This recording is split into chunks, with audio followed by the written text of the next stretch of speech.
1700, പിന്നെ trade expense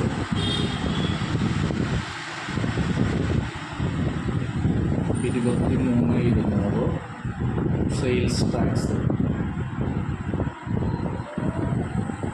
12,000, salesman commission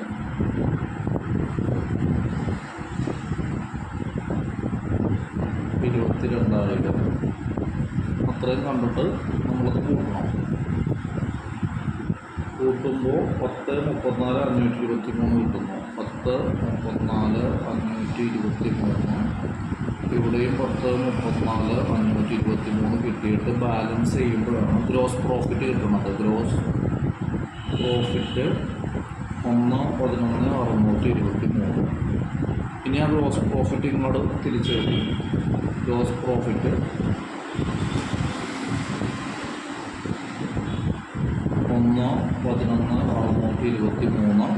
പിന്നെ നമ്മൾ അതിൽ വായിക്കുമ്പോഴേക്കും ഇൻട്രസ്റ്റ് ഓൺ ലോൺ P&L എടുക്കുന്നതാണ്. Interest on loan 53,200. ഡിപ്രീസിയേഷൻ നേരത്തെ തന്നിട്ടുണ്ട് 273 രൂപ.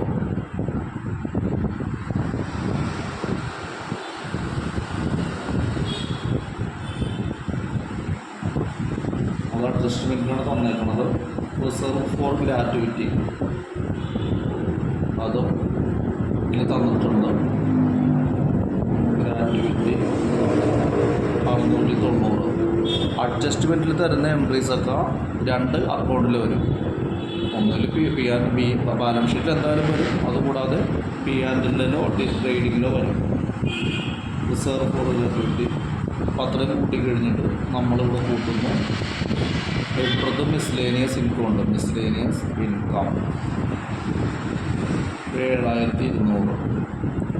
ടോട്ടൽ 1,18,823.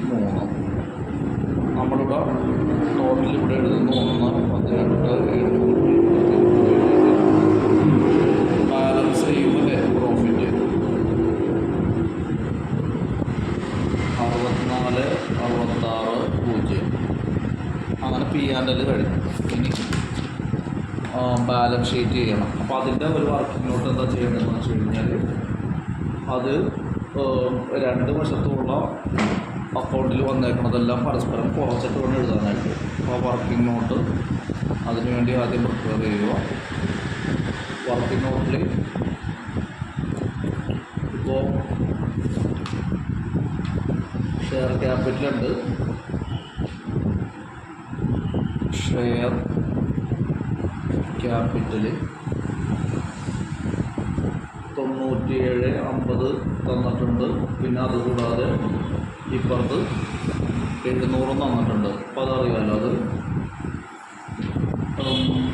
മറ്റേ ആദ്യം തന്നെ നമ്മൾ വർക്കിംഗ് നോട്ട് എഴുതുമ്പോഴേക്കും ഒരു കാര്യം എഴുതി വെക്കേണ്ടത്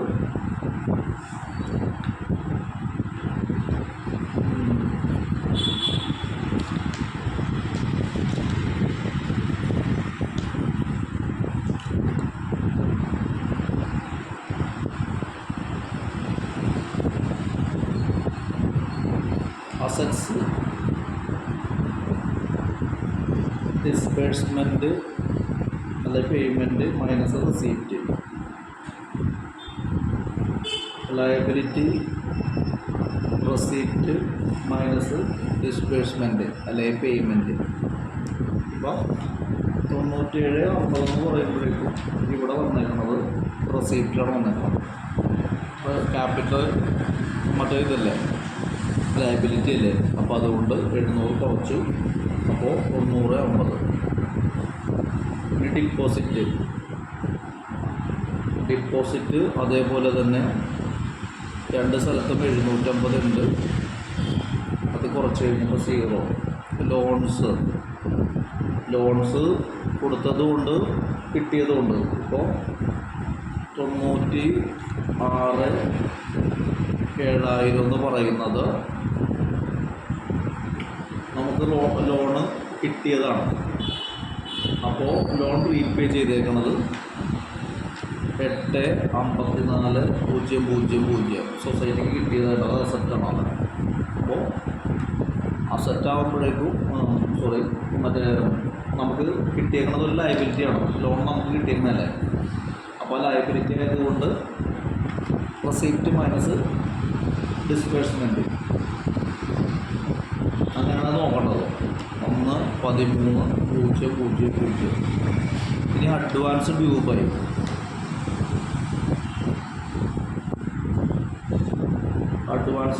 എന്ന് പറയുമ്പോഴേക്കും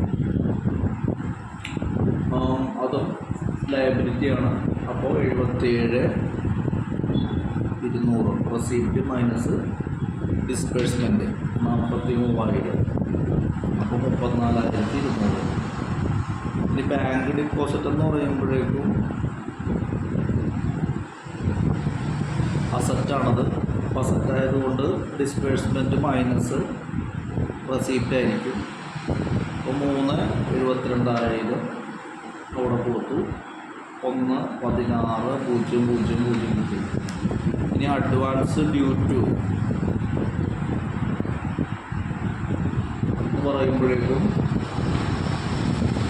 അഡ്വാൻസ് ഡ്യൂ ടു അത് അസറ്റാണ്. അപ്പോൾ ഡിസ്ബേഴ്സ്മെൻറ്റ് മൈനസ് റെസിപ്റ്റ്. ഡിസ്ബേഴ്സ്മെൻറ്റിൽ 97,000 കിടക്കുന്നു, മറ്റേത് 52,000 കിടക്കുന്നു. സിഗരറ്റ് 45,000. ഇത്രയും ആദ്യം എഴുതി വെക്കണം. അതിനുശേഷം വേണം നമ്മൾ ബാലൻസ് ഷീറ്റ് നമ്മളുടെ ഈ ബാലൻസ് ഷീറ്റോട്ട് മാറ്റാറ്. ബാലൻസ് ഷീറ്റ് നോക്കുക. ലയബിലിറ്റി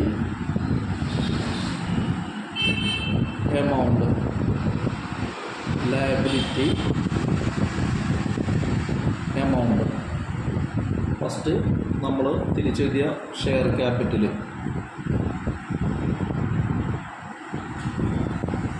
90,50. ലോണ് 1,13,000. പിന്നെ ഗോഡൗൺ ലോണ് അപ്പോൾ ഇതിലുള്ളതുപോലെ തന്നെ 45,000. Godown subsidy 11,000. Staff PF 800. Advance due by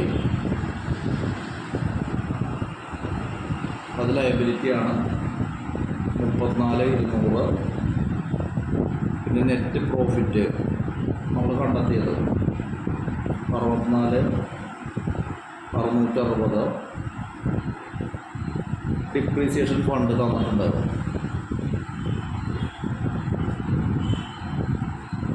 273.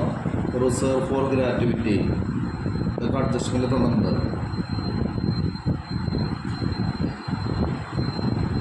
690. Interest on loan payable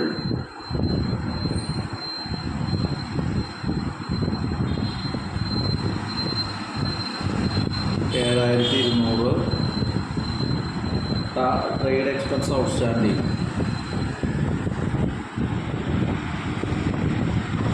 750. അതേപോലെ അപ്പുറത്ത് നമ്മൾ ശ്രദ്ധിക്കേണ്ടത് ഈ ക്യാഷ് ഇൻ ഹാൻഡാണ് ആദ്യം എഴുതുന്നത്. അത് കിട്ടുന്നത് നമ്മളുടെ ക്വസ്റ്റ്യനിൽ അവസാനം ക്ലോസിംഗ് ബാലൻസ് എന്ന് പറഞ്ഞ് എഴുതിയിട്ടുണ്ടാവും. ആ ക്ലോസിംഗ് ബാലൻസാണ് നമ്മൾ ക്യാഷ് ഇൻ ഹാൻഡായിട്ട് എഴുതേണ്ടത്. അപ്പോൾ cash in hand 41,773. Staff PF investment, സ്റ്റാഫിൻ്റെ PF ഇൻവെസ്റ്റ് ചെയ്തേക്കുന്നത് 800. ബാങ്ക് ഡിപ്പോസിറ്റ് അസറ്റാണ് 1,16,000. പിന്നെ closing stock 22,000. Trade income outstanding, trade income outstanding 750. Furniture 27,300. Share investment share investment 40,000. Advance due to അത് അസറ്റാണ്. Advance due to 45,000. ടോട്ടൽ ചെയ്യുമ്പോൾ 2,93,623 ഇപ്പുറത്തും 2,93,623.